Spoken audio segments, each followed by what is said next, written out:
സമയം 5 മണിയായില്ലേ? നമ്മൾ പറഞ്ഞ സമയത്ത് ആള് വരില്ലേ മീറ്റിങ്ങിന്? അല്ലെങ്കിൽ ഇത് പൊട്ടത്തരം കാട്ടിനൊക്കെ ആള് വരുമോ? ഇപ്പൊ മഴ പെയ്തപ്പോ മീറ്റിംഗ് വിളിച്ചാൽ എന്താ ചെന്നൈ പാടം തോട് റോഡ് എല്ലാം വെള്ളത്തിലായില്ലേ? എന്റെ അഭിപ്രായം എന്താ അറിയോ, പണ്ടത്തെ കാലത്തെ മാതിരി നമ്മൾ കൂട്ടുകുടുംബം ആവണം. അതിനാണ് നമ്മൾ മീറ്റിംഗ് വിളിച്ചിരിക്കുന്നത്. അതായത് ഇനി മുതൽ ഇവിടെ നമുക്ക് വീട് വെക്കാനുള്ള അനുമതി ആർക്കും കൊടുക്കരുത്. അതിന് നമ്മളൊക്കെ അണിയായിരുന്നു.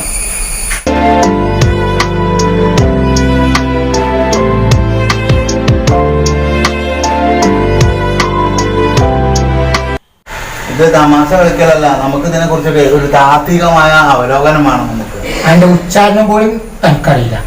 താത്വികമായ അവലോകനം എന്നാ പറയുന്നത്, താത്വികമായ അവലോകനം എന്നല്ല.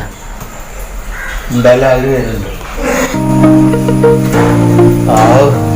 എന്താളെയും വന്നു.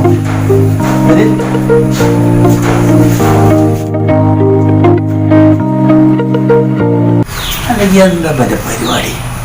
ഒരു പരിപാടി നടക്കൂല. കമ്മിറ്റി വിളിച്ച് ഒന്നും നടക്കൂല, വെറുതെ ആണ്.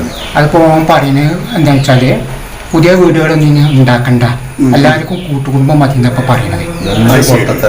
എന്താലേ ആവശ്യമില്ലാതെ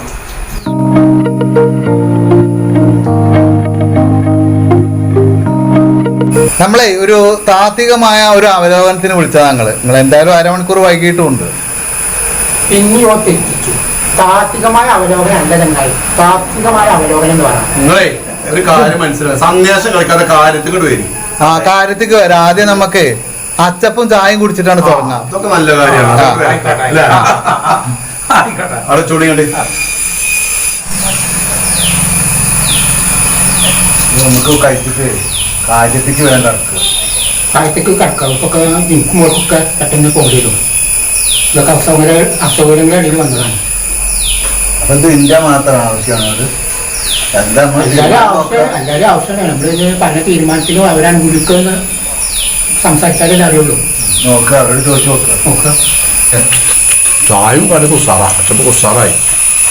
പൈസ വെച്ചു കേട്ടോ, കൊടുക്കാൻ പാടില്ല.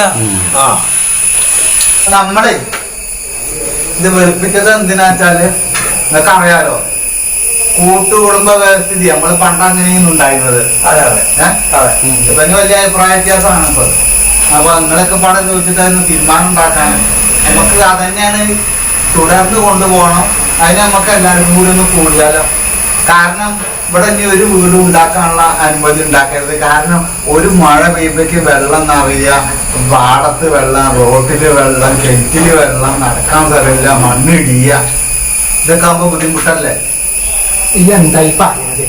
ഇയാളൊരു കോൺട്രാക്ടറാണ്, മണലും അടിക്കലും കല്ലടിക്കലും പണിയാണ്. ഇപ്പൊ ഇയാളെ പോലത്തെ ആൾക്കാർക്ക് ഈ പുതിയ വീടുകളും കെട്ടിടങ്ങളും കയറ്റാൻ പറ്റില്ല എന്ന് പറഞ്ഞാൽ ഇയാളെ പോലെ എന്താ വിളിച്ചില്ല. നമ്മളെ വയറ്റത്തടിക്കരുത്. അതുപോലെ നിങ്ങളെ വയറ്റത്തടിക്കല്ലേ, ജീവൻ ഉണ്ടെങ്കിലല്ലേ നമുക്ക് ജോലിയുള്ളൂ. അല്ല, അങ്ങനെയാണെങ്കിൽ വീട് പണി ഉണ്ടെങ്കിലല്ലേ പെയിന്റ് ചെലവാകുള്ളൂ. ഞാൻ പെയിന്റ് വെച്ച് വെറുതെ ഇങ്ങനെ ഇരിക്കണം. നിങ്ങൾ ഓരോ ന്യായങ്ങളല്ലോ. അതെ അതെ എല്ലാം നമ്മളെ തലയിക്കന്നെ. ഇപ്പൊ ഒരു തീരുമാനമൊക്കെ ഇപ്പൊ ഞങ്ങളെ രണ്ടാണ് തലയിൽ. അല്ല, നമുക്ക് ജീവിതമല്ലേ ആദ്യം വേണ്ടത്. ആദ്യം ഭൂമിയെ സംരക്ഷിക്കലോ വേണ്ടത്. ഇതാണ് നിങ്ങൾക്ക് വേണ്ടത്. ജീവിക്കാൻ വേണ്ടി വല്ലതും കിട്ടണ്ടേ? എന്നിട്ടല്ലേ അതിനോടൊപ്പം ഞങ്ങളെ ജീവിതം പോണ്ടേ? അതെ, രണ്ടും മുന്നോട്ട് പോട്ടെ, അതിന് തന്നെ ചെയ്യണം. ഇതാ ഒരു അവലോകനം. ഒരു മിനിറ്റ് പുറത്തേക്കൊന്ന് വരും. ശരി രാഘവേട്ടാ, ഒരു കാര്യം പറയാം.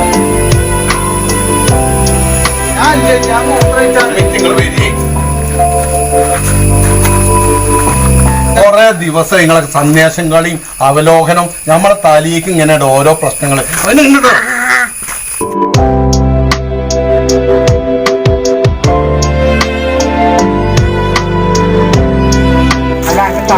അവലോകനൊക്കെ ഇപ്പൊ എന്തായി? അവലോകനം നമുക്ക് അവിടെ ഇരുന്ന് ഒന്നുകൂടി നടത്തുക. ഇന്നിപ്പോ അങ്ങോട്ട് പോയില്ലേ? അയാള് ഓന് മൂത്രയിക്കാൻ പോണെന്ന് പറഞ്ഞ് ഇന്നെ കൂട്ടിക്കൊണ്ടായത്. നിങ്ങൾക്ക് മൂത്രയിക്കാൻ പോയത് നിങ്ങള്? സാധാരണ മൂത്രമൊഴിക്കുമ്പോ ഞാൻ ആദ്യമായിട്ട് കാണാണ്. ഷർട്ടിന്റെ ബട്ടൺ സഹിച്ച് മൂത്രമൊഴിക്കുന്നതിന് ഞാൻ ആദ്യമായിട്ട് കാണാണ്. നമുക്ക് താത്വികമായ അവലോകനെ ഇവിടെ വെച്ച് നിർത്താം. എല്ലാവരും പിരിഞ്ഞു വെക്കും.